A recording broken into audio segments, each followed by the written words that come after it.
کہ ہمیشہ بھی ڈی خان کے لیے ہمارے جب بھی کوئی ایسے اقدامات ہم کرتے ہیں، ترقیاتی کام کرتے ہیں، تھوڑا بہت ظاہری بات ہے کہ سفر کرنا پڑتا ہے، اسپیشلی جب ہماری انڈر گراؤنڈ نکاسیاں ہوتی ہیں یا روڈ بنتے ہیں تو آبویسلی ظاہری بات ہے کاروبار اسے معطل رہتا ہے تھوڑا، اس میں ہمیشہ تعاون کی ہے. ہماری آف دا ریکارڈ میٹنگ ہوتی رہتی ہیں جو بھی مسائل کی ہوتے ہیں ساتھ ساتھ، لیکن مشترکہ ہم نے میٹنگ اس لیے کی ہے کہ ریسنٹلی صوبائی لیول کے اوپر ایک ٹیکس کا مسئلہ بن گیا تھا اور پورے صوبے کے لیے بن گیا تھا کہ چونکہ ظاہری بات ہے اب ادارے کو مضبوط کرنے کے لیے کوئی نہ کوئی ریونیو خود بھی جنریٹ کرنا پڑتا ہے. وفاقی حکومت ہماری صوبائی حکومت کو اپنے جو ہمارا اپنا جو رائلٹی کے پیسے ہیں ہمارے، چاہے وہ گیس کی مد میں ہے، چاہے ہمارے پانی کی مد میں ہے، بجلی کی مد میں ہے، وہ ہمیں ابھی نہیں دے رہے ہیں. وہ سیاسی وجوہات ہیں، اس ڈیٹیل میں نہیں جاتا. تو اس میں یہ ایک فیصلہ ہوا ہے کہ وہ جو ہے ہر دکاندار کے اوپر صفائی کے حوالے سے واسطہ والے ٹیکس لگائیں گے. تو وہ ٹیکس جو ہے وہ میں نے، کیونکہ ہمارے ڈی خان کے بھائی ہیں ہمارے، اور آبویسلی اس وقت مہنگائی بھی بہت زیادہ ہے، کاروبار بہت زیادہ متاثر ہو چکے ہیں، پچھلے 6-7 مہینوں میں کاروبار بہت متاثر ہوئے ہیں لوگوں کے.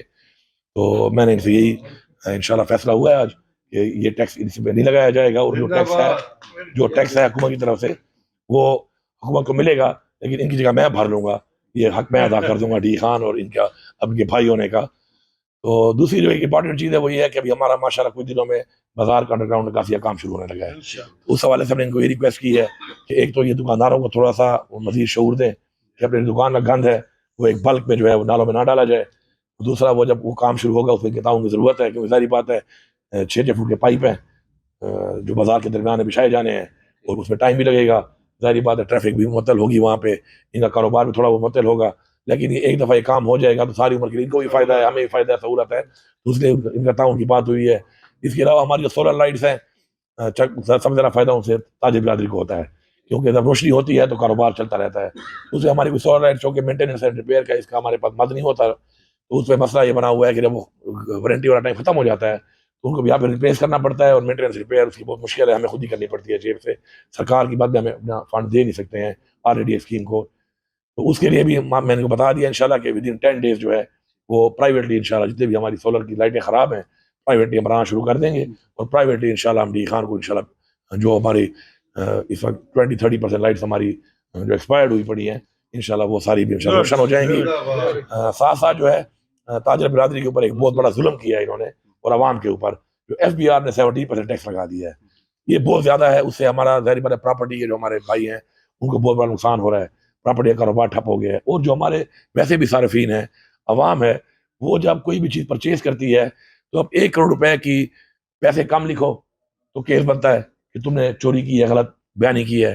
پیسے صحیح لکھو، اب 1 کروڑ روپے 17 لاکھ روپے اگر میں بھروں صرف اپنے نام پہ ٹرانسفر کرنے کے، تو یہ بہت بڑا ظلم ہے عوام کے اوپر. تو میری گزارش ہے، ہماری تو صوبائی حکومت ہے اس کے تو بس میں ہے نہیں ایف بی آر، میری ایف بی آر کے جو بڑے ہیں ان سے گزارش ہے کہ آپ تک عوام کی آواز اگر نہیں پہنچ رہی تو میں ان تاجر برادری کے حوالے سے اور عوام کے حوالے سے آپ تک یہ پیغام پہنچا رہا ہوں کہ اس ٹیکس کو کم کیا جائے. عوام ٹیکس دینے کو تیار ہے، آپ اس کو کم کریں، آپ کی مہربانی ہوگی، عوام کو اس سے فائدہ ہوگا اور یہ عوام کے لیے ضروری ہے. اسماعیل خان میں فلائی اوورز کے حوالے سے کیا کہیں؟ جی فلائی اوور بھی انشاءاللہ وہ بھی ظاہری پر ڈی خان میں ٹریفک بہت زیادہ بڑھ چکی ہے، اور اڈا جو ہے ہم نے اس لیے شفٹ کیا تھا باہر، اسی میں عدالتوں کا اسٹے چلا تھا، وہ کیس ہم جیت گئے ہیں. جب اڈا شفٹ ہو جائے گا تو چنگچی بھی ہم بند نہیں کر سکتے، کیونکہ چنگچی بھی لوگوں کا روزگار ہے. تو اس میں اڈا بھی انشاءاللہ شفٹ ہو رہا ہے، اس سے ٹریفک کم ہو جائے گی. اور ساتھ ساتھ جو ہے این ایل سی کو جو ہے وہ ایوارڈ ہو گیا ہے یہ فلائی اوورس کا جو کانٹریکٹ ہے، اور انشاءاللہ انہوں نے مجھے کہا ہے کہ انشاءاللہ 10 to 15 days وہ اپنا انشاءاللہ کام شروع کر دیں گے. یہ 2 بڑے فلائی اوور بن رہے ہیں، ایک جو ہے بن رہا ہے آپ کا پرانی سبزی منڈی والے چوک پہ جو کہ ایچ شیپ میں ہے، جو یہاں سے جائے گا بازار اسپتال کے سامنے سے اوپر جائے گا اور کچہری کی سائڈ سے، اور آگے جا کے ایک سائڈ اترے گی آپ کی اس پہ سائی گراؤنڈ والے روڈ پہ، سکور روڈ پہ، اور ایک جو ہے سبزی منڈی کی طرف ملتان روڈ پہ. اور دوسرا فلائی اوور بنے گا نمبر 4 کے سامنے، ایک جائے گا ٹوورڈ سرکولر روڈ، اور ایک جو ہے اوپر سے جائے گا اور ٹانگ کڈے کو چوک کو جو ہے اوپر سے گزار کے ٹانگ کڈے پہ جائے گا. ایک اور امپورٹنٹ بات ڈسکس ہوئی یہاں پر، اس حوالے سے میں بتانا ضروری سمجھتا ہوں، کافی اس پہ آپ کا آ رہا ہے، میڈیا کا بھی کافی تنقید آ رہی ہے. یہ ایک میرے 4 روڈ سے جو میں نے این ایچ اے سے 2020 میں ٹینڈر کروائے تھے اور ان کے اوپر کام شروع ہوا ہے، اس میں ایک ڈیولائزیشن تھی فرام مریالی موڑ تک، تو میں نے بنایا ہوا تھا مریالی موڑ سے قریشی موڑ تک، یہ روڈ ڈبل ہو رہا تھا. اس میں ہم نے کھمبے بھی ہٹا دیے، درخت وغیرہ بھی ہٹا دیے، ایک سائڈ کی فل فلنگ بھی کر لی تھی. لیکن بدقسمتی سے مجھے بڑا افسوس ہے اس بات کے اوپر کہ این ایچ اے کا منسٹر بھی ہمارا اپنا ڈی خان کا ہے، اور اس نے وہ کام بند کروا دیے ہیں سارے. درابن روڈ بھی اسی میں شامل ہے، یہ پورے ڈی خان کو بتانا چاہتا ہوں میں. اسی طرح ہمارے ڈی خان کے جو بائی پاس ہے اس کی بھی نئی سرفیسنگ تھی 1 ارب 30 کروڑ روپے کی، وہ بھی اسی میں شامل ہے، اس میں ابھی تک کام شروع بھی نہیں ہونے دیا انہوں نے. اور چوتھا جو تھا وہ یارک سے لے کے یہی خان تک جو ہمارا روڈ خراب تھا انڈس ہائی وے، اس کی جو ہے مینٹننس ریپیئر تھی. ایک سائڈ مکمل ہم نے کر لی تھی، دوسری سائڈ میں بھی کافی جگہ پہ ہم نے روڑا ڈال دیا، آپ نے دیکھا ہوگا. لیکن آپ سب گواہ ہیں اس بات ہے کہ جب سے ہماری حکومت گئی ہے وہاں پہ 1 روپے کا کام بھی نہیں ہو رہا اور ایک مشینری بھی کام نہیں کر رہی. تو یہ جو ملبہ ہے یہ انہوں نے ہمارے پہ ڈالا. یہ میرا فنڈ تھا، میرے فنڈ کی اسکیم تھی، NHA کی اپروف تھی، اس کا پیسہ پتہ نہیں کہاں استعمال کر رہے ہیں مجھے نہیں پتا، لیکن ڈی خان کے ساتھ ظلم کر رہے ہیں. میری یہ ڈیمانڈ ہے کہ یہ ہماری ڈی خان کے لوگوں کو بڑی تکلیف ہو رہی ہے، روڈ انکمپلیٹ ہے، لوگوں کو تکلیف ہے. تو خیر ہے، اگر مولانا صاحب کو بہت شوق ہے افتتاح کرنے کا تو 10 کروڑ بھی ریلیز ہوئے وہ جو ہے نہر کے لیے، وہ افتتاح کر رہے تھے، افتتاح آلریڈی ہو چکا ہے. لیکن خیر ایک تختی لگا لیں، مجھے کوئی اعتراض نہیں ہے، لوگوں کو تکلیف مت ہو. 10 کروڑ پہ کیا تختی لگا لو، آپ بھی لگا لو یار، اس بات کی لگا لو کہ آپ نے اسکیم تو نہیں تھی، آپ نے اسکیم کو چلو پیسہ تو ریلیز کر دو.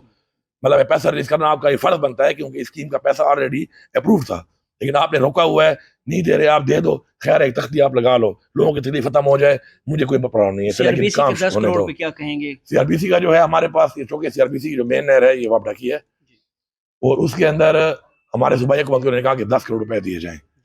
ہم نے 24 گھنٹے کے اندر 10 کروڑ روپے ٹرانسفر کر دیے، لیکن جو وابڈا کے حصے کے 50 کروڑ روپے تھے وہ انہوں نے ابھی تک نہیں کیے. دوسری بات یہ ہے کہ 10 کروڑ روپے میں نے ٹینڈر لگایا ہے وہ 8 کروڑ روپے کا لگا ہے. پہلے تو میں 2 کروڑ روپے کا حساب مانگ رہا ہوں کہ لیے 10 کروڑ، ٹینڈر 8 کا لگایا. اس کے بعد تیسری جو بڑی ہماری تشویش ہے وہ یہ ہے کہ ہمیشہ آپ ہیڈ سے شروع ہوتے ہیں. ابھی جہاں پہ نہر خراب نہیں ہوئی تھی، آپ کو پتہ ہے کہ ہم نے پہلے ڈھکی تک چالو کی، وہ ایریا آباد ہو چکا ہے. اس کے بعد ہم کیج تک لائے، وہ ایریا آباد ہے. اب انہوں نے پروے کے اینڈ پہ شروع کیا ہوا ہے اس نہر کو. اگر وہ پورشن بن بھی جاتا ہے تو جو بریچ ہوئی ہے پشا پل کے ساتھ اور اس ایریا میں شورکوٹ ایریا میں، تو جب تک وہ نہیں بنے گا تو آپ نہر چالو ہی نہیں کر سکتے. تو بہتری یہی ہے کہ مہربانی کریں اس مشین کو شفٹ کریں اور یہاں چالو کریں، کیونکہ سارے ہمارے بھائی ہیں. تو پروا میں تو چالو ابھی کرنے کا کوئی خاص چالو نہیں ہو سکتی وہاں پر جہاں پہ کام یہ شروع کیا ہوا ہے انہوں نے. جب وہ شروع میں ہی نہیں بنے گی تو پانی چھوڑ نہیں سکتے آپ اس کو. تو ابھی یہ شروع ہونا وجہ یہی ہے کہ شاید پروا مولانا صاحب کا حلقہ ہے، فیوریٹ حلقہ ہے، وہاں سے مولانا صاحب نے الیکشن لڑنا ہے، کوئی امید بھی شاید نظر آ رہی ہے وہاں سے جیتنے کی، تو اسی وجہ سے وہاں پہ کام کر رہے ہیں. جبکہ اگر یہ کام یہاں پہ کر لیں تو میں آپ کو گارنٹی کرتا ہوں کہ اس 8 کروڑ روپے سے آپ کا کم از کم کوئی تک آپ کی نہر کھل جائے گی. جو وہاں پہ بھی لاکھوں کنال زمین ہے وہ تو آباد ہو جائے گی، لیکن اگر وہ 8 کروڑ روپے ضائع کر بھی دیں وہاں پر، جب تک اب یہ ایریا نہیں بنیں گے آپ نہر چالو ہی نہیں کر سکتے. تو پتہ نہیں کس مائنڈ سے یہ کام کر رہے ہیں. بہرحال میری تو یہ ریکویسٹ ہے کہ مشینری شپ کر کے وہ ایریا شروع کیا جائے جو سٹارٹ میں ہے، تاکہ کم از کم جتنا سے بن جائے تو وہ ایریا کا مسئلہ لانگ سلام مارچ ہو کے لیے جائے. ڈیرہ اسماعیل خان سے قافلے لے کر کب نکلیں گے آپ؟ وہ تو انشاءاللہ جس طرح بتایا گیا ہے کہ جیسے ہی آپ کا وہ جو ہمارا ابھی لانگ مارچ دوبارہ شروع ہو رہا ہے، جیسے ہی وہ اسلام آباد پہنچے گا تو اس سے پہلے ہم نے 1 دن پہلے پھر ہم نے ادھر اسلام آباد پہنچنا ہے انشاءاللہ. دیکھیے جی، وہ جو میں نے 3 روڈوں کو بتا دی ہیں مین، یہ جو روڈ تھے یہ NHA کے میرے پروجیکٹ تھے، ان پہ کام شروع تھا، ان کے آنے بعد کام روک دیا گیا ہے. اور اس سے پہلے بھی جو روڈ بنا ہوا ہے مزاری پور تک وہ میں نے ہی بنایا ہے، اور اسی کو میں نے ایکسٹینڈ کیا تھا کہ ڈوئلائزیشن بھی تھی ساتھ، اس کے بڑا پروجیکٹ ہے وہ انہوں نے روکا ہوا ہے. NHA کا منسٹر بھی ہمارا ہے اور وفاقی حکومت بھی ان کی ہے، اور وفاق کا پروجیکٹ ہے وہ NHA کا. اسی طرح میں نے آپ کو بتایا دراور روڈ کا بھی یہی پوزیشن ہے. یہ ساری لان تان جو بھی کرنی ہے فیس بک پہ اوپر لوگوں نے، میں ان سے یہ گزارش کرتا ہوں کہ مولی تے کرے، میں تو نہ کرے، میں تو حق ادا کر چھوڑائی. ہاں جو عیدگاہ والا ہے، ہاں عیدگاہ والے پہ یہ ہوا کہ عیدگاہ میں جو پہلے انہوں نے کھدائی کی تو محکمے نے جو ڈیزائن بنایا وہ ڈیزائن کے مطابق وہ پائپ بجائے پانی نکالنے کے بیک فلو کرتا. میں تو نہ انجینئر ہوں ان کا، نہ میں ٹھیکیدار ہوں اس کا، تو وہ غلطی محکمے کی تھی. جب مجھے انہوں نے بتایا تو میں نے کہا کہ نہیں، غلط کام مت کرو، اس کو ٹھیک کرو. تو ظاہری بات ہے اس میں 3-4 مہینے اور لگے، دوبارہ ریٹینڈر کیا گیا اس کو، اور ایک نئی اسکیم کے ساتھ کام شروع کیا گیا جس کا پائپ میرے خیال میں بچ چکا ہے، پائپ پہنچ چکا ہے. اب انشاءاللہ جیسے پائپ ڈلے گا انشاءاللہ اس کے 1 ہفتے کے اندر انشاءاللہ وہ روڈ شروع ہو جائے گا. وہ جو میری والی لان تان ہے اس کا میں برداشت کرنے کو بھی تیار ہوں، میرے پہ وہ تنقید آپ کریں بالکل میں برداشت بھی کروں گا، لیکن میری بیعدی لان تان ہے اسے متھے مارو، وہ کھلے اسے کو مارو، میرا قصوروار ہے. اس طرح کے رانا ثناء اللہ صاحب نے رات پریس ٹاک بھی کیا ہے، اس نے گفتگو بھی کیا ہے کہ جو الزامات آپ لوگوں نے لگائے ہیں کہ 3 شخص ہیں ان کے خلاف FIR کاٹی جائے فور طور پہ، اگر الزامات کی بنیاد پہ FIR کاٹے جائیں اور گرفتاری کی جائے تو اس طرح تو سابقہ دور میں خان صاحب کے اوپر بھی الزامات تھے، تو ان کو بھی ان کے اوپر بھی FIR ہونی چاہیے تھی یا کوئی اس طرح کا ہے؟ خان صاحب کی بنیاد پہ خان صاحب پہ اب تک جو ہے نا 16 سے 18 FIR ہو چکی ہے. میرے اوپر آج کی ڈیٹ پہ 27 FIR سے اوپر ہو چکی ہے. FIR تو یہ کر رہے ہیں. دیکھیں عمران خان صاحب کے اوپر کلانہ حملہ ہوا ہے، وہ FIR کے میں اندر حق رکھتے ہیں جس کے اوپر ان کو شک ہے اور جو سمجھتے ہیں جنہوں نے کیا ہے، اگر ان کو نامینیٹ کر رہے ہیں تو یہ حکومت کا فرض بنتا ہے کہ حکومت اس کے اوپر FIR کاٹے. اس کے بعد تفتیش کرتی ہے, FIR کے اوپر جو بھی کارروائی ہوتی ہے تفتیش ہوگی, اگر کوئی بندہ کلیئر ہوتا ہے تو وہ ایک قانونی طریقہ کار ہے اس کا. لیکن ایک سابق پرائم منسٹر کو وہ نامینیٹ کر رہا ہے اور FIR نہیں کاٹی جا رہی, یہ اس ملک میں ایسا نہیں چلتا. باقی اسی حوالے سے میں آپ کو دوسری بات بتا دوں کہ انصاف کا تقاضا آپ یہ دیکھ لیں کہ سٹنگ سینیٹر ہے آدم خان سوادی, 74 سال اس کی عمر ہے, اس نے ایک ٹویٹ کی ہے, اس کو اٹھا کے برنا کر کے انہوں نے مارا ہے. اس پہ اس نے آواز اٹھائی کہ مجھے مارنے والا فلانا فلانا آدمی ہے, اس نے نام لیا اسی جنرل فیصل کا کہ یہ ہمارے خلاف یہ کارروائیاں کر رہا ہے اور یہ بہت ہی انتہا کی کارروائیاں کر رہا ہے. اس کے بعد کیا ہوا, اس کی ایک بیوی کے ساتھ ایک ویڈیو اس کی بیوی کو بھیج دی انہوں نے. مطلب ہے کیا اداروں کا اب یہ کام رہ گیا ہے؟ کیا آپ ادارے ہمارے ساتھ یہ کریں گے؟ یہ کیا میسج دے رہے ہیں دنیا کو کہ کیا ہم اپنی ذات کے لیے ہم اس طرح کی حرکات کریں گے؟ دوسری بات یہ ہے کہ آرمی کا ایک ادارہ ہے, میرا والد بھی فوجی, میرا بھائی بھی فوجی رہا ہے, لیکن کسی ادارے کے اندر کوئی شخص غلط کام کرتا ہے تو وہ کسی ادارے کو الزام لگانا نہیں ہے. میں ادارے پہ الزام نہیں لگا رہا, میں یہ کہہ رہا ہوں کہ ادارے کے اندر ایک آدمی ہے جو ہمارے خلاف یہ کارروائیاں کر رہا ہے, جو اس طرح کی حرکات کر رہا ہے, تو یہ آگے سے کہہ رہے ہیں کہ جی پورے ادارے کی بات کر رہے ہیں. ہم تو ادارے کی بات نہیں کر رہے. ہاں اگر آپ یہ سمجھتے ہیں کہ آپ کے ادارے میں غلط نہیں ہو سکتا تو یہ اس لیے آپ نہیں کہہ سکتے کیونکہ کورٹ مارشل آپ نے بھی جرنیل پہلے کیے ہوئے ہیں, وہ ریکارڈ موجود ہے. تو وہ بھی اسی ادارے کے جنرل تھے, ان کا کورٹ مارشل کیوں کیا گیا یا کورٹ مارشل رکھا ہی کیوں گیا فوج میں؟ پھر اس طرح ہمارا رکھا ہوا ہے, سول اداروں میں رکھے ہوئے ہیں, سزا رکھی ہوئی ہے, تو کورٹ مارشل کی سزا آرمی کے اندر موجود ہے. اسی لیے ان کو پتہ ہے کہ انسان ہے, ادھر بھی کوئی بندہ غلط کام کر سکتا ہے, اسی رکھا گیا کورٹ مارشل. ہم اگر کسی کو نامینیٹ کر رہے ہیں ہم سب ثبوتوں کی بنیاد پہ کر رہے ہیں.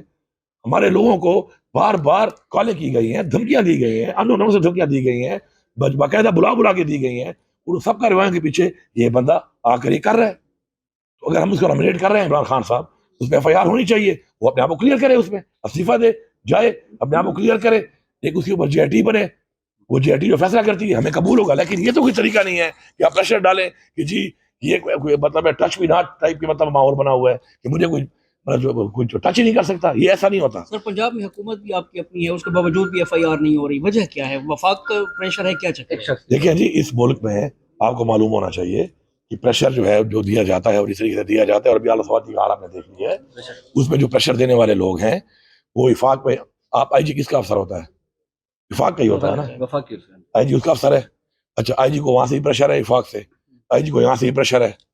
اور شکر ہے کہ ابھی انہوں نے آج سپریم کورٹ نے جو ہے اس کے اوپر آرڈر کر دیا ہے کہ FIR کی جائے, لیکن یہ FIR پہلے ہونی چاہیے تھی, سپریم کورٹ کو نہیں آنا چاہیے تھا اس کے اندر, یہ نوبت نہیں آنی چاہیے تھی. میں یہ سمجھتا ہوں کہ ایک چھوٹی سی بات ہے کلیئر کہ ایک غلامی سے آزادی ہے. اب وہ غلامی سے آزادی میں جو لوگ اپنے آپ کو یہ ثابت کرنا چاہ رہے ہیں یا کر رہے ہیں کہ واقعی وہی مسلط ہے ہمارے اوپر, تو اپنے آپ کو ایکسپوز نہ کرو. خدا کے لیے اداروں کو بدنام نہ کرو. ادارے میں کالی بھیڑیں ہیں, ان کو نکالو, جان چھڑاؤ. یہ ملک پاکستان ہمارے لیے ضروری ہے. پاکستان ہے تو ہم ہیں. ابھی تو یہ اپنے آپ کو ایکسپوز کر رہے ہیں. مطلب DG ISI آ کر عمران خان کے اوپر بائی نیم تنقید کر رہا ہے کہ آپ یہ چھپ چھپ کے مل رہے ہیں کسی کو. اگر عمران خان کو ملا بھی ہے, ڈگی میں کم از کم نہیں ملا ہوگا. ڈگیوں میں جا کے ملتے رہے, کم از کم عمران خان ڈگیوں میں نہیں ملا ہوگا, تو پھر وہ بھی تو ملا ہے نا. اگر وہ بات عمران خان پہ آتی ہے کہ تم جا کے ملے ہو, تو عمران خان نے زبردستی ملوایا اس کو. وہ کیوں پریزیڈنٹ ہاؤس گیا ہے ملنے کے لیے؟ اس کی ہمارا شامل تھی نا. تو ٹھیک ہے یار, ہم ایک ہی ملک کے لوگ ہیں, ایک ہی ملک کے سربراہ ہیں, وہ سابق وزیر اعظم ہے. اگر ہمیں چیف آف آرمی اسٹاف کو ملتا ہے, اس میں کیا بری بات ہے کہ آپ اس کے اوپر مطلب تنقید کر رہے ہیں کہ آپ چھپ چھپ کے ملتے ہیں؟ تو زبردستی ملا تھا کیا, یا وہ چل کے گیا تھا؟ وہ چل کے تو نہیں گیا. وہ جہاں چل کے گیا وہاں پہ چیف آف آرمی صاحب بھی چل کے آئے. تو ہمارا نہ چیف آف آرمی صاحب سے لڑائی ہے, نہ ہماری کسی آرمی سے لڑائی ہے. ہماری آرمی کے اندر جو کچھ لوگ ہیں جو اس وقت آرمی کو بدنام کر رہے ہیں, ہماری ان سے اس لیے لڑائی ہے کہ آرمی ہمارا ادارہ ہے, فوج ہمارا ادارہ ہے. ہم نہیں چاہتے کہ ہماری آرمی بدنام ہو. ہماری آرمی بدنام ہوگی, ہمارا ملک بدنام ہوگا. ہماری آرمی کمزور ہوگی, ہمارا ملک کمزور ہوگا. عمران خان بار بار کہتا ہے کہ ہم نے اپنی فوج کو دنیا میں کمزور نہیں ہونے دینا. عمران خان نے بار بار مجھے کہا ہے, ان کانوں سے اور ان آنکھوں میں ایسے بیٹھ کے میں گواؤں کہ کئی بار کہا ہے کہ مجھ سے زیادہ پاکستان کے لیے ہماری فوج ضروری ہے. اس سے بڑی بات نہیں ہے.